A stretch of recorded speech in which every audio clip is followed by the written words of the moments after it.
एक होर कथा है। राजा परीक्षित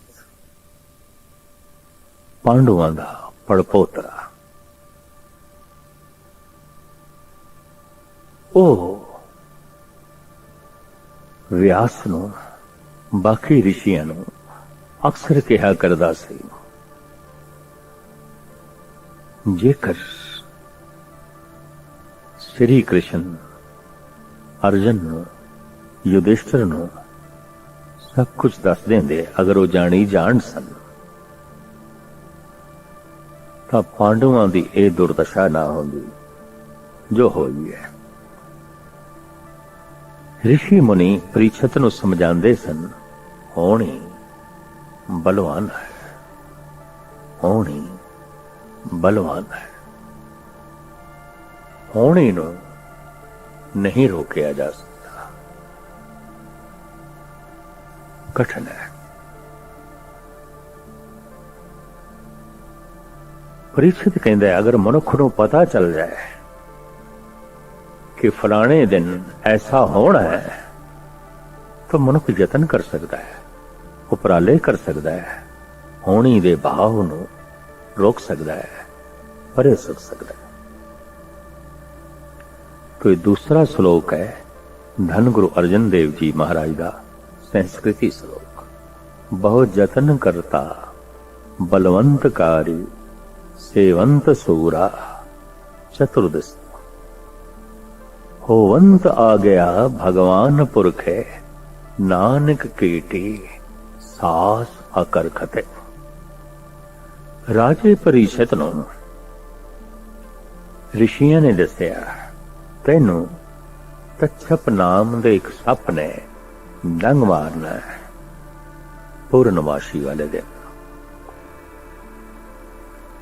और उसे नाल तेरी मौत होवे, तेरी मृत्यु होवेगी। समा दस दिता गया, दिन दस दिता गया। राजे ने लोहे की कोठड़ी बनवाई और पूर्णमासी वाले दिन उस दे दाखिल हो गया। बाहरों ते हवा दा झोंका भी उस दे जाना कठिन सी। इस ढंग दी लोहे दी कोठड़ी बनवाई। चारों पासे बड़े बेर सूरबीर बली पैरे ते ला दिते और निगरानी रखो किधरे सप आ रहे होवे ते टुट पाओ, मार देगा। निश्चिंत बैठा है, बहुत जतन करता बलवंतकारी सेवंत सूरा चतुर्दश। बड़ा बलवान सी, बड़े बड़े सूरवीर उसके अधीन सन और बड़ा यतन किया उसने अपने आप को बचाने का। खैर पूर्णमासी वाली रात जदों सपने डंग मारना है, कुछ समय पहले एक ऋषि आए पुष्प लेके, फुल लेके। बारों पहरेदारां ने राजे नूं खबर की थी, संत जी आए ने पुष्प माला लेके, थोड़ी शुभ कामना रही। तो राजे परीक्षित ने आण दिता है। पुष्प अग्गों रखे ते पुष्प दे विचों कीड़ा निकलिया। नानक कीटी सास अकरखते। ओ कीड़ा जहरीला, ओ कीड़ा ही कच्छप नाग सी, उन्हें डंग मारिया। राजा परीक्षित उसे नाल ही तड़प तड़प के मर गया।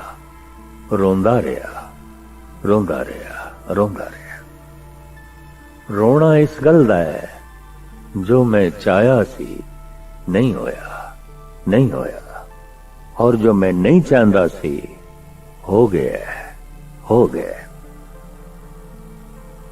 जगत इतना जो रो रहे है उसका मूल कारण जो हो रहा है ये कबूल नहीं, और जो मैं चाहता ऐसा होवे नहीं। किसी दी तरह रजा दे ये दरिया पे वगदे ने, किसी दे हुक्म दे ये सूरज चंद तारे गर्दिश देते हैं। सारा ब्रह्मंड जो चल रहा है ये किसी दी रजा विच चल रहा है। सूरज, चंद्रमा, तारे, सागर, पवन, पानी, दरिया जिस दे हुक्म दे चल रहे ने, ऐ मनुख तू गहराई नाल देख है ते तो उस दे हुक्म दे रोना इस गल दा है ये हुक्म कबूल नहीं, ये होनी कबूल नहीं। जैसे है दी हालत विच कुछ भी नहीं है, जैसे असी कहते हैं ये बच्चा है, नहीं, ये बच्चा हो रहा है।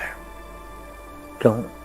एक पल पहले जो सी हुण नहीं है, एक दिन पहले जो सी हुण नहीं है, ये तो हो रहा है।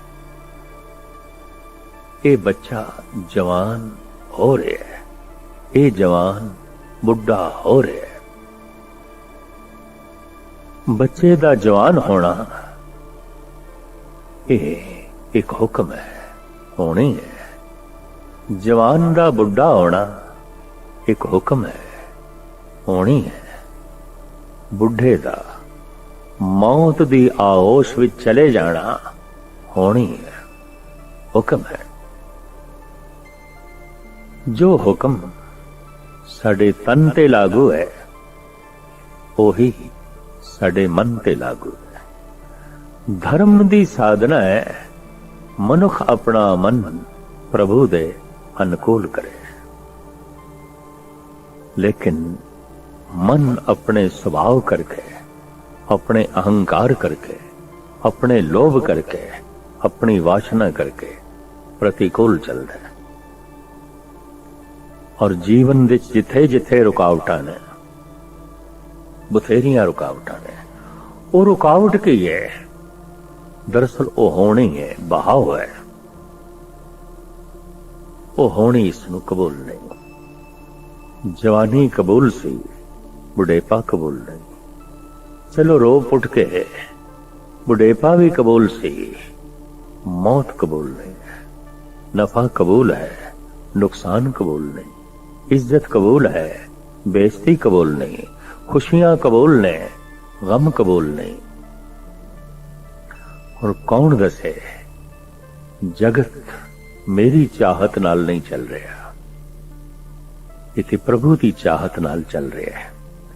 मेरी चाहत जद प्रभु की चाहत नाल टकरांदी है, मेरी चाहत हार खा जाती है और होंदा है प्रभु दा चाया होया मेरा रोना निकल जाता है। नर चाहत कछ और की और भाई चितवत रहो ठगौर, नानक फांसी गल पर।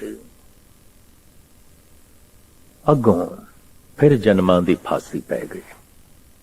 जितने चिर तक मनुख नू होना कबूल नहीं, होनी कबूल नहीं, जन्म चलता रहता है, मरण चलता रहता है। जिस दिन होनी कबूल हो गई, जन्म कबूल है, जवानी कबूल है, बुढ़ेपा कबूल है, मरना कबूल है, सुख कबूल है, दुख कबूल है, नफे कबूल ने, नुकसान भी कबूल है। जिस दिन होनी कबूल हो गई उसी दिन मनुख समाधि लीन हो जाता है, परम आनंदी वर्षा उसते हो जाती है। और ऐसा मनुख जन्म मरण दे गेड़ तो बच जाता है। ऐसा मनुख हर वक्त रजा विच राजी, उसनू समझ आ जाती है सवेरे सूरज उगया है मेरी चाहत नाल नहीं, किसी दी रजा विच हो गया है। शाम नू गरूब हो रहा है मेरी मंग करके नहीं, किसी दी रजा विच। भुलेखे लग जाते ने कई दफा मनुख, सब कुछ मेरे करके हो रहा है, ਕਹਿੰਦੇ ਨੇ ਇੱਕ ਮਾਈ ਨੂੰ ਇਹ ਭੁਲੇਖਾ ਪੈ ਗਿਆ ਸੀ ਕਿ ਮੇਰਾ ਮੁਰਗਾ ਬਾਂਗ ਦਿੰਦਾ ਹੈ ਤਾਂ ਪਿੰਡ ਦੇ ਵਿੱਚ ਸਵੇਰ ਆਉਂਦੀ ਹੈ। ਪਿੰਡ ਵਾਸੀਆਂ ਨਾਲ ਇੱਕ ਦਿਨ ਝਗੜਾ ਹੋ ਗਿਆ। ਮਾਈ ਆਪਣਾ ਮੁਰਗਾ ਲੈ ਕੇ ਦੂਸਰੇ ਪਿੰਡ ਚਲੀ ਗਈ ਔਰ ਦੂਸਰੇ ਪਿੰਡ ਪਹੁੰਚ ਕੇ ਰਾਤ ਨੂੰ ਹੱਸਦੀ ਹੈ, ਹੁਣ ਉਸ ਪਿੰਡ ਦੇ ਸਵੇਰ ਨਹੀਂ ਹੋਵੇਗੀ। ਹੁਣ ਉਹਨਾਂ ਨੂੰ ਪਤਾ ਚਲੇਗਾ ਮੇਰੀ ਕਦਰ ਹੋਵੇਗੀ।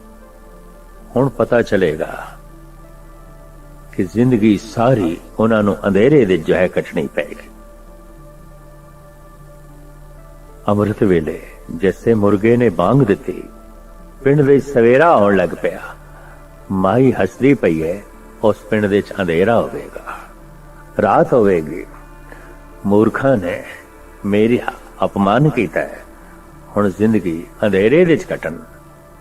ਪਰ ਕੌਣ ਇਸ ਮਾਈ ਨੂੰ ਦੱਸੇ ਮੁਰਗਾ ਬਾਂਗ ਦਿੰਦਾ ਹੈ ਇਸ ਕਰਕੇ ਸਵੇਰ ਨਹੀਂ ਆਉਂਦੀ, ਸਵੇਰ ਹੁੰਦੀ ਹੈ ਇਸ ਕਰਕੇ ਮੁਰਗਾ ਬਾਂਗ ਦਿੰਦਾ ਹੈ।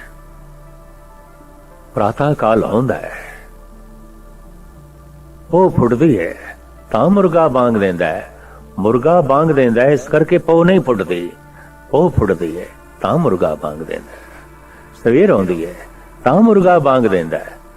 ਲੇਕਿਨ ਮਨੁੱਖ ਨੂੰ ਇਹ ਭੁਲੇਖਾ ਪੈ ਸਕਦਾ ਹੈ ਮੇਰੀ ਬਾਂਗ ਕਰਕੇ ਸਵੇਰ ਹੋਈ ਹੈ, ਸ਼ਾਇਦ ਜੋ ਕੁਝ ਮੈਂ ਕਰਦਾ ਹਾਂ ਉਸ ਕਰਕੇ ਇਹ ਸਭ ਕੁਝ ਹੋ ਰਿਹਾ ਹੈ, ਸਭ ਕੁਝ ਹੋ ਰਿਹਾ ਹੈ। अगर मेरी कृत करके सब कुछ हो रहा है तो मेरा करना सारे दा सारा सफल होना चाहिए, पर मेरा करना ते सारे दा सारा सफल होंदा ही नहीं। मेरा करना जिथे जिथे प्रभु दे होने नाल शामिल हो जाता है, सहमत हो जाता है, मेरा करना उस नाल मेल खा जाता है, तो फिर मेरा करना जब सफल हो जाता है तो मैं कहना मैं कीता है, मैं कीता है, मेरे कीते करके मैनू सफलता मिली है।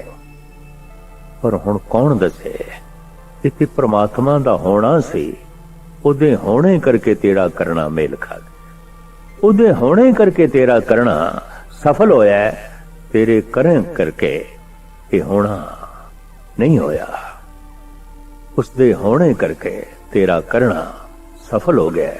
बस इतनी समझ परमात्मा दी समझ आ, और इस समझ नूं कहंदे ने सब कुछ हो रहा है, कीता नहीं जा रहा। दिन हो रहा है, रात हो रही है, सर्दी हो रही है, गर्मी हो रही है, जन्म हो रहा है, मरण हो रहा है, सुख हो रहे ने, दुख हो रहे ने।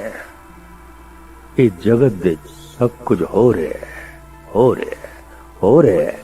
जिस दिन ये होना कबूल होया उसे दिन परमात्मा कबूल होया, और जिस दिन परमात्मा कबूल होया ऐसा मनुख परमात्मा दा रूप हो गया, ईश्वर दा रूप हो गया।